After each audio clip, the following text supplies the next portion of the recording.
যাই হোক,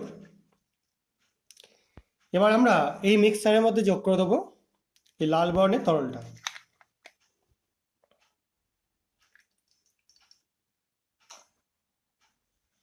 দেখো,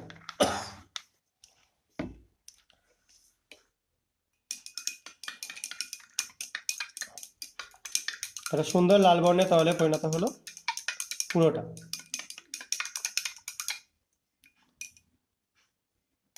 এবার এটার মধ্যে আমরা যোগ করে দেবো আরও একটা অন্য মিক্সচার।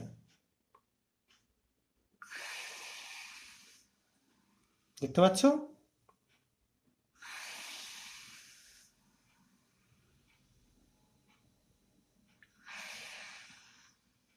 তো এই মিক্সচারটা যোগ করার সঙ্গে সঙ্গে তীব্রভাবে বিক্রিয়া হচ্ছে এবং কিছু মেটেরিয়ালের মিশ্রণ তৈরি হচ্ছে।